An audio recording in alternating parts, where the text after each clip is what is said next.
Guys, good night. It is actually the day after our anniversary. Guys, look how the sun burned me. Can you see? So I had a wig on, right? And I used to put glue on the wig or something. So the wig was here. It stopped here. But you can see the brighter portion. So Merv booked us into a turtle watching thingy-majig. And we should be there for 8:45. So we're gonna go dinner now. It is currently 9:40. So yeah, we have 1 hour to go eat dinner and then we're gonna meet the people then. I won't bring this because like it's night and flashes, bright lights are not allowed, so I wouldn't be able to see anyway. But I'll come back and I'll tell you guys how that went. 3 hours later. Hello guys. Sticky. We are back from turtle watching. Yes, you are there. Listen, God is good.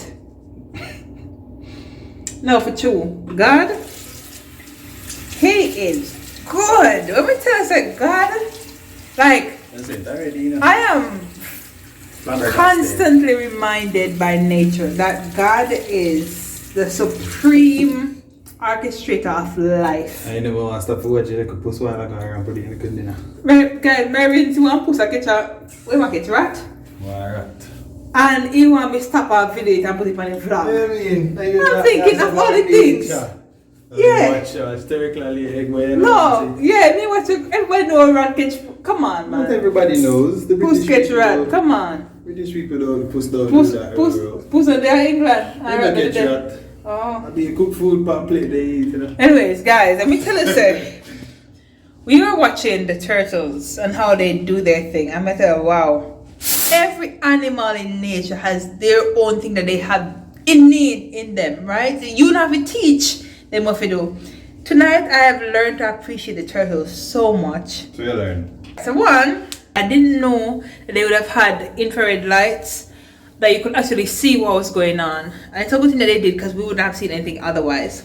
So my first thing was, why was there red lights that they were using that didn't affect the turtles? Because even when we were on the bus going, once we reached the beach, the driver turned off all the lights and they just had the hazard lights. And I wondered about that because I said, why did they drive have to turn off the bus lights? So there were spotters on the beach and they were using red lights along the beach. So my question was like, how are you not able to use red lights? Do turtles not see that? And I said, turtles actually are not affected by red, blue, and orange lights. So that's one thing. I also learned that turtles are fully ocean animals. I assumed that they were both land and ocean. I never assumed they spend all of their life in the ocean, and only time they come to shore is to lay their eggs and go back. I didn't specify we're on about sea turtles here. Yeah. So the only time that they come to shore is to lay the eggs. And they lay from 80 to 100 eggs in one sitting.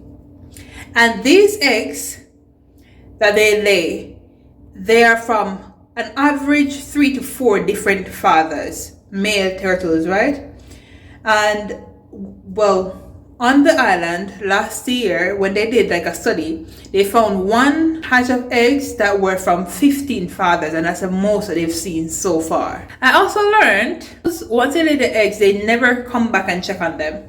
So when they're laying them, the process with which they do it, guys, it is beautiful, right? So they actually go in and they find, first of all, they call them the moody females, because every condition has to be perfect for them to decide they're going to lay their eggs. And that means if they come on a beach, if there are any animals there or anything that like scares them, they will turn right back and go. We saw their tracks as well, and these are massive turtles. I'm going to try to send some of the footage I took on my other phone to this one, so that I can insert some things when I'm talking here, so that you guys can understand a bit better. But so they find these spots, and if they are ideal for them, if the beach is okay, if the location is okay, if they feel safe, then they will, find their spot, clear away the top spot so that they can lay down, and then they start digging And when they dig, the holes tend to be like a meter, she said, half a meter deep. And then they will stay there, and then they go in a trance. So when they're laying the eggs, they go in a trance. So they are not aware of what's happening around them. They're literally solely focused on laying the egg, that everything else, nothing registers with them. So when they're in that state, that when we get up to go see them, and it's the spotters that tell the tour guides when we as a group can come and like observe them. No, so they will do that, and we observe them laying eggs. And as I said, there's 80 to 100 eggs they lay. Once they've done that, they then start to cover these eggs. So they pack them, because the eggs are so thin that if the membrane in the eggs that get detached from, first they're easily detached, but once they're detached, obviously nothing will come up them. So once all the eggs are laid, and the eggs are like ping pong balls, and they have the texture, like they're quite mushy, so when they fall down they won't break, because it's not like chicken eggs, right? And once they start packing it, what they do is they put some sand on top of it and press that sand, and put some more sand and press it, because they're packing it in a way where the egg should not move, because if they move about, it's very fragile, and the membrane inside it can become detached from whatever it needs to be detached from, and it just won't hatch, won't produce anything. So the mothers, in an effort to try to, give their kids as much chance as possible, is the right word, they will do everything that they can, because remember, they're not ever coming back to see them. So if the sand is too light, they won't lay their eggs. If it's too rocky, they won't lay it. If they're digging and then they find like branches or roots, they won't lay it. If like there's so many different factors that will hinder them, and they will turn back and not lay their eggs. And when they are about to, they have about 1 to 2 weeks before it starts hurting them, so they can delay as much as possible. They're always looking for the best spots to lay their eggs. I think that is so cool. And the way that they pack, we saw them packing. Once they were finished laying the eggs, we saw them packing. So they put the first layer on and they press it, like with the back legs, and then they do another layer, and they pack, and then they do a bit of disguising. So when they're in the trance, from the laying to the pressing and the packing, the sand on top, all that they're in a trance. Now once you see the front paddles start coming into operation, that's when you know that they're coming out of the trance. They're just coming to now. So once that happens, then we all have to go back, because anything can scare them, and once they're scared, they go back into the sea, because being on land for them is a risk, right? As I mentioned, all their time, except when they're laying eggs, they're in the ocean. They're ocean animals. Man, I'm telling you, in everything around me, in nature, everything sings of God's glory. God is good, man, because everything has their own. They just know what to look out for, what to do. The maternal instincts kick in. It's crazy. And even mating for them, I've learned tonight, and it's painful for most of them. So even when they mate with 15 different fathers, it's not for their pleasure. It's actually because they're trying to get as much genes in their set as possible, so that they have, the turtle species has a better chance of survival, because there's so many different genes rather than one main. Wow. I've learned a lot about turtles tonight, and I've appreciated them more. And then we saw about 5 in total, but we observed 1 doing the laying of the eggs and stuff. But we saw about 5 going back into the ocean. It was beautiful experience.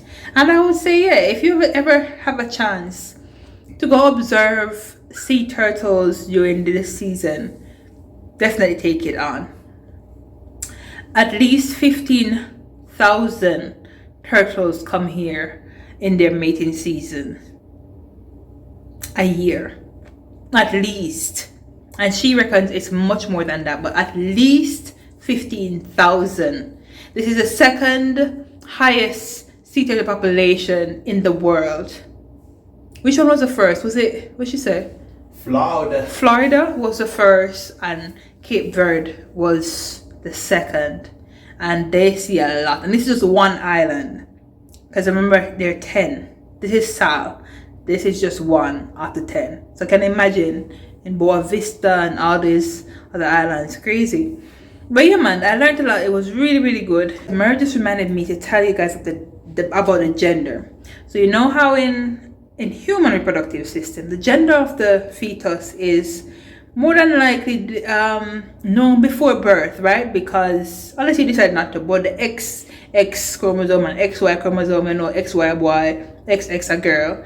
So yeah, more than likely we know the gender. However, in turtles, the gender is not known. The gender is actually determined by an external feature. Can you guess what that is? It is temperature. So the higher the temperature, so at 29 degrees, it's 50-50. So if there are 100 males, if there are 100 eggs, then there are 50 female, 50 male. However, anything above 29 degrees is female. Female love warm temperature. Anything below that is male. So with global warming and the place is heating up, what would that suggest? Right, that it would be mostly females being born because it's a higher temperature. So what they're trying to do in efforts to kind of combat global warming, they're putting up shades and stuff so that the sand can remain cool, so that at night it cools down even further, so that more males can be born. Because at the moment there's a rise in the female population of these turtles and a decrease in the male population of the turtles. So colder, you get more males. Yeah, so if it's colder, as I said, if it's warmer, more females. If it's colder, more males. And because it's becoming a lot warmer, we're seeing more females being born and a decrease in male.